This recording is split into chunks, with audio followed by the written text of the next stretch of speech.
इस वक्त मेरे साथ आज जब देश 77वीं वर्षगांठ मना रहा है आजादी की, सूचना और प्रसारण मंत्री अनुराग ठाकुर मेरे साथ जुड़ गए हैं। अनुराग ठाकुर, देश ने सुना, प्रधानमंत्री ने राष्ट्र को संबोधित किया और वो 3 बुराइयों का जिक्र करते भी दिखे, भ्रष्टाचार, परिवारवाद और तुष्टीकरण।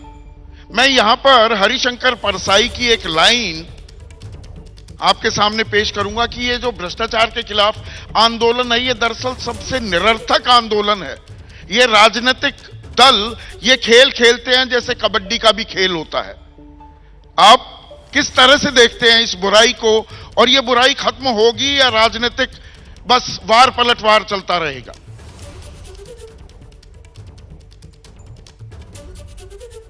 सबसे पहले तो आप सभी के दर्शकों को, भारत के सभी देशवासियों को, और जैसा मोदी जी ने कहा परिवारजन को 77वें स्वतंत्रता दिवस की बहुत बहुत बधाई और शुभकामनाएं।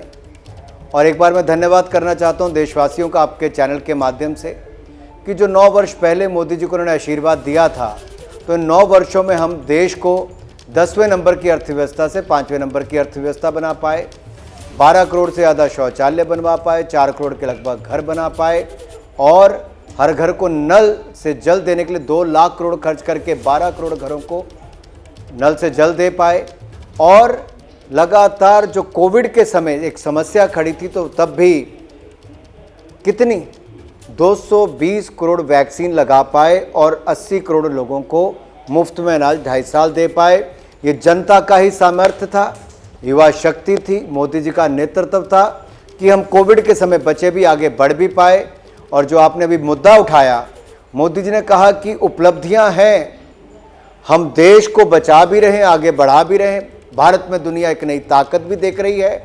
लेकिन ये जो 3 बुराइयों से, जहां भ्रष्टाचार, परिवारवाद और तुष्टीकरण, इससे मुक्ति दिलानी है ताकि देश को आगे लेके जाएं। अब आपने भ्रष्टाचार की बात कही, मैं इतना जरूर कहूँगा, जितने कदम पिछले कुछ वर्षों में उठाए गए उसमें 20 गुना ज़्यादा संपत्ति उन भ्रष्ट लोगों की उसमें अटैच की गई जो आज से पहले कभी नहीं हुआ था। ये कदम उसी दिशा में है और आगे भी लगातार रहेंगे। भ्रष्टाचार के खिलाफ कार्रवाई चलती रहेगी। अनुराग, आपने गरीबी का भी जिक्र किया और प्रधानमंत्री मोदी जो आपके 430 सांसद हैं, वो 11 झुंड क्लस्टर्स बना रखे हैं, उनसे लगातार वो बातचीत कर रहे हैं। उसमें गरीबी को सबसे बड़ी जाति भी परिभाषित किया प्रधानमंत्री मोदी ने। देश 5वीं सबसे बड़ी अर्थव्यवस्था बन गया है, विकास दर सबसे तेजी से आगे बढ़ रही है, इसमें कोई शक नहीं। लेकिन क्या हमें पलट तस्वीर पर भी ध्यान देना होगा कि प्रति व्यक्ति आय के मामले में हम अभी 142वें नंबर पर हैं। विशुद्ध किसानी से किसान 27 रुपए प्रतिदिन कमा रहा है, यह खुद सरकार का आंकड़ा है। तो गरीबी 13.5 करोड़ लोगों को गरीबी से ऊपर तो ले आए, लेकिन अभी भी के शेप्ड रिकवरी क्या एक ये समस्या है कि अमीर अमीर हो रहा है, गरीब दरअसल गरीब होता जा रहा है? यह चुनौती है क्या सरकार के सामने?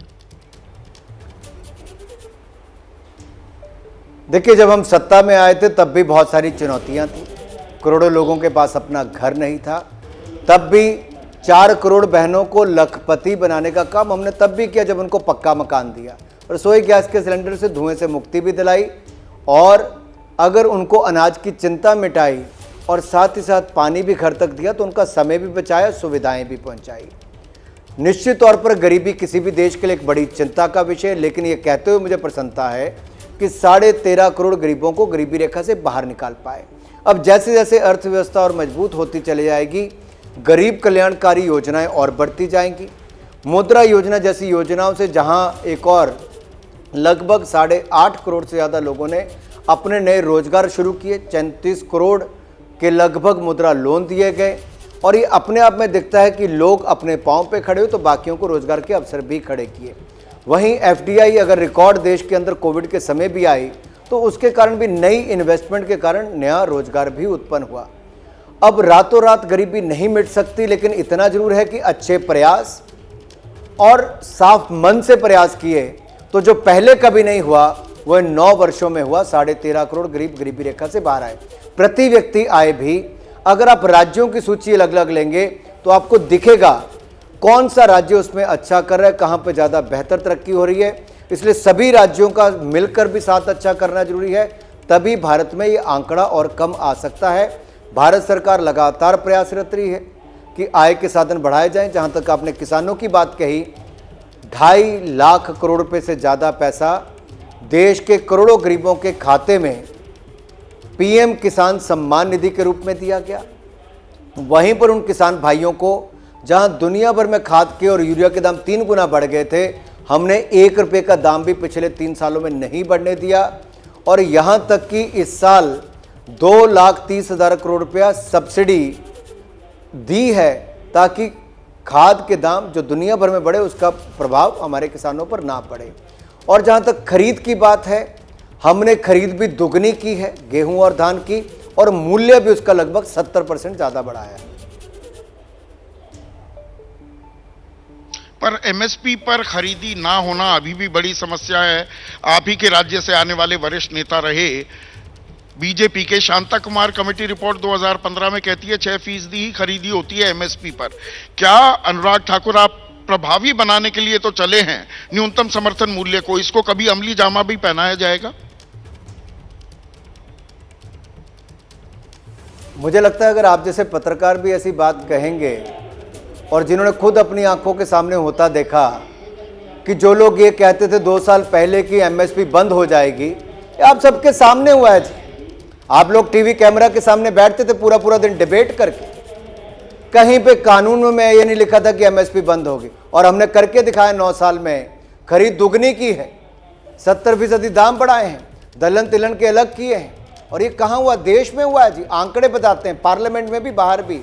और मैं एक और बात आपको कहूँ, खरीद केंद्र भी हमने ही बढ़ाए हैं।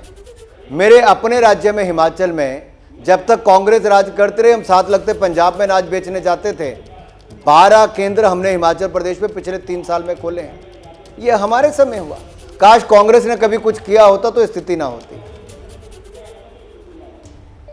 प्रधानमंत्री मोदी ने आज जब देश को संबोधित कर रहे थे, परिवारजनों शब्द को दर्जनों से भी ज्यादा बार इस्तेमाल किया।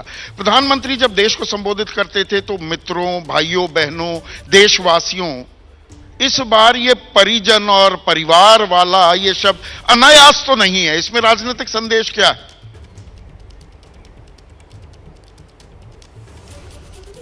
देखिए, एक और कांग्रेस है जो राक्षस कहती है देशवासियों को, और एक और नरेंद्र मोदी जी हैं जो अपने परिवार का हिस्सा मानते हैं और अपने आप को 140 करोड़ भारतीयों के परिवार का हिस्सा मानते हैं। ये अपनापन है। तभी तो 1984 के बाद पूर्ण बहुमत से किसी को जिताया तो नरेंद्र मोदी जी के नेतृत्व में एनडीए बीजेपी की सरकार को जिताया। एक बार नहीं, 2 बार जिताया। और 2001 से लेकर आज तक नरेंद्र मोदी जी गुजरात के सीएम से लेकर देश के प्रधानमंत्री तक पूर्ण बहुमत ही प्राप्त करते रहे।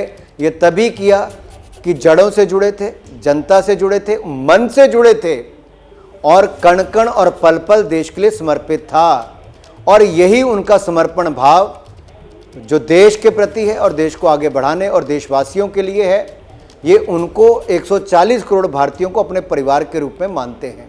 इसलिए उनको परिवारजन के रूप में और परिजन के रूप में भी उनको संबोधित किया, प्रियजन के रूप में भी किया और परिवारजन भी। इसलिए मैं कहता हूँ कि अगर आप दिल से किसी के साथ जुड़े हैं, किसी के लिए समर्पित हैं और परिवार का हिस्सा मानते हैं, तो ये शब्द स्वाभाविक रूप से आपके निकलते हैं।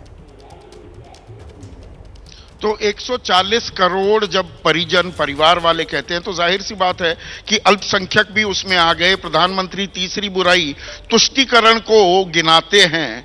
तो क्या ये सवाल मैं इसलिए पूछ रहा हूं कि बहुत से लोगों का मानना यह है कि अल्पसंख्यकों में एक डर की भावना, एक थोड़ा खौफ पैदा हो रहा है।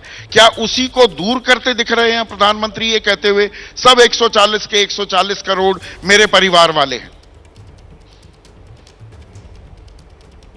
देखिए, जिसको देखना है वो देख ही लेगा। कुछ लोगों को अभी तक 9 सालों बाद भी नहीं दिख रहा। लेकिन मोदी जी की सरकार पहले दिन से सबका साथ, सबका विकास, सबका विश्वास, सबका प्रयास, इसी मूल मंत्र के साथ काम कर रही है। और अगर देश में 4 करोड़ पक्के मकान मिले तो इसमें अगर आप कहते हो मुस्लिम भाई बहनों को, उनको भी उतने ही ज़्यादा मिले जितने आज तक नहीं मिले थे। अगर आप 12 करोड़ शौचालय की बात करते हो तो मुस्लिम भाई और बहनों को भी पूरा हक मिला है, कोई भेदभाव नहीं हुआ है। अगर नल से जल की बात करते हो मुस्लिम भाई बहनों को भी उतने ही मिले हैं। कोविड वैक्सीन 220 करोड़ लगी तो मुस्लिम भाई बहनों को भी उतनी ही लगी है। कोई भेदभाव नहीं किया और ना किसी के मन में कोई किंतु परंतु है। कभी कोई कहता था आप में से कि क्रिश्चियन का क्या होगा, सब लोगों ने वोट देके नॉर्थ ईस्ट के राज्य भी जिताए। आपको लगता था उत्तर प्रदेश में इतने मुसलमान है, वहां क्या होगा, तो वहां पे भी जिताया। ये विपक्ष का मुद्दा है जो आज तक जाति और धर्म के नाम पे वोट मांगते रहे, तो आज उनकी हालत है कि वो विपक्ष में अपना नेता तक नहीं चुन पा रहे लोकसभा में। और हम सबका साथ सबका विकास लेकर चले तो आज पूर्ण बहुमत की सरकार 2 बार बनाई है और तीसरी बार फिर मोदी जी प्रधानमंत्री बनेंगे।